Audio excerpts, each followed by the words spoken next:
Hello, everyone. My name is Andrew Hackman, and the title of my speech today is going to be Nicotine, the Drug Worse Than Heroin.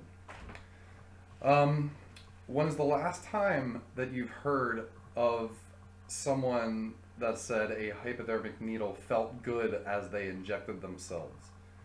Now, why do cigarette smokers claim that a cigarette is so enjoyable? It tastes good. I don't ever remember a cigarette tasting good, ever. Um, if someone wants to stop smoking, then he or she is already a non smoker as soon as they extinguish a cigarette.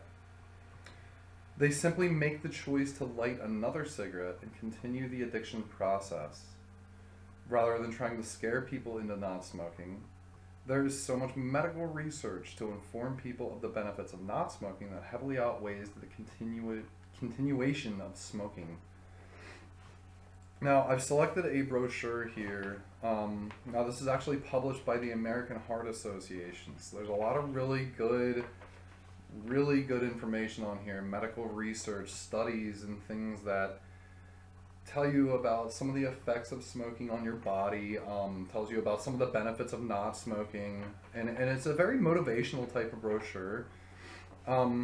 This is very sentimental to me. I've recently stopped smoking. As of tomorrow, I will be a non-smoker for 2 weeks. Not only due to brochures like this, but I'll tell you what, this research assignment has actually really helped along with the process of not smoking, as well as sourcing my own literature and audiobooks for kicking the habit. And I say kicking the habit, but it ultimately falls back to drug addiction of nicotine. Um, Now, this brochure doesn't have your typical. It has a lot of medical research that tells you, like I said before, the effects of nicotine on your organs.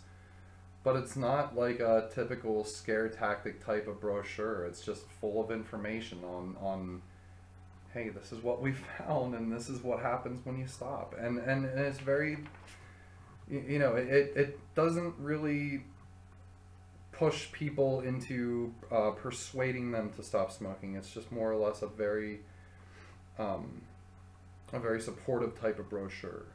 They even talk about what happens if you smoke after quitting. And they tell you strategies of how to get around that. It's never too late to quit smoking. I've smoked for 16 years, and that's enough drug addiction for me. I don't need that anymore in my life, and I want to be a better person without it. And I think that everybody has that power to change that about themselves. Every smoker out there can change that about themselves.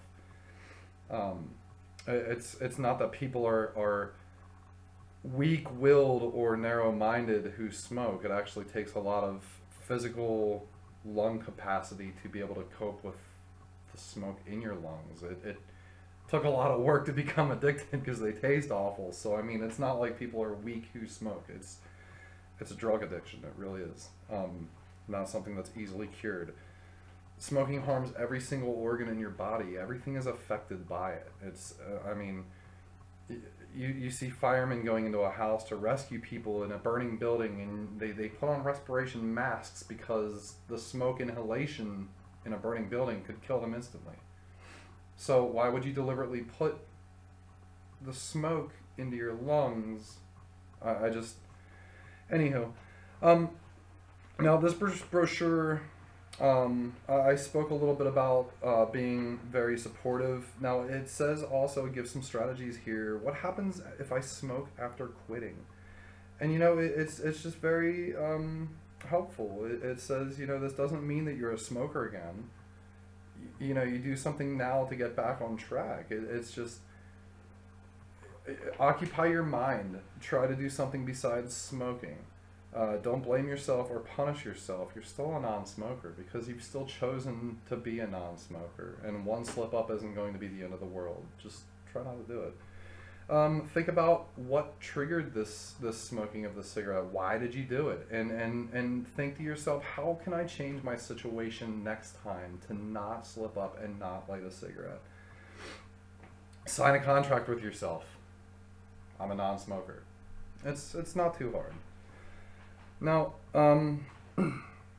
I'm living proof that everything in this brochure is good information. It's all research. I've been a smoker.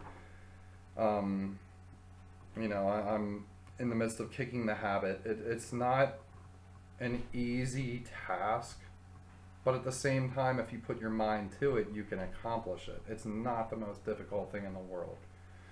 I actually find it enjoyable to know that those cravings hit me, and if I were to smoke a cigarette, I would simply be putting myself right back into the addiction of having to have them on myself at all times, having to have a lighter with me, knowing that I'm gonna stink, knowing that I might have burn holes in my clothing. It's kind of embarrassing. It's just your breath stinks, everything.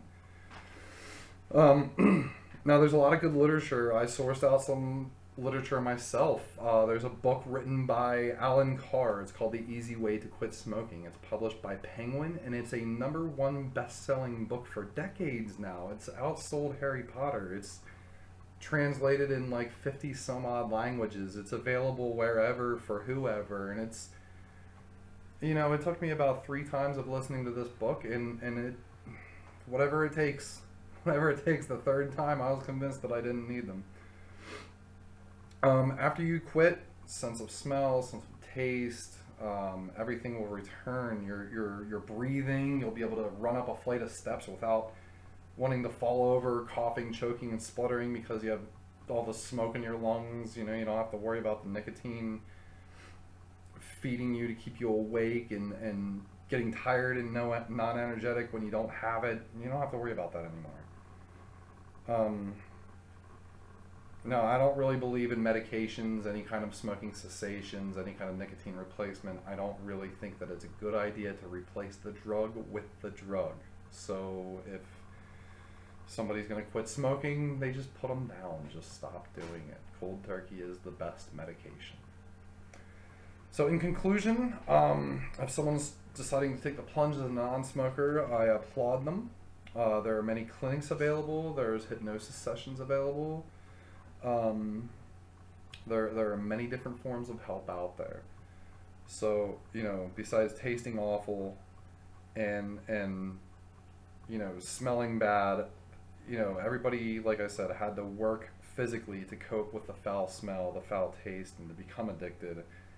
So, while weaning from addiction, you have nothing but benefits to enjoy. You have just better health. People will feel better by not smoking. Smell better. You don't have to worry about offending people. You can kiss your significant other without having to worry about them thinking you taste like an ashtray anymore, and it's much more enjoyable. So that's basically it about my speech here for not smoking. So I hope you enjoyed it. My name is Andrew Hackman, and thanks for watching.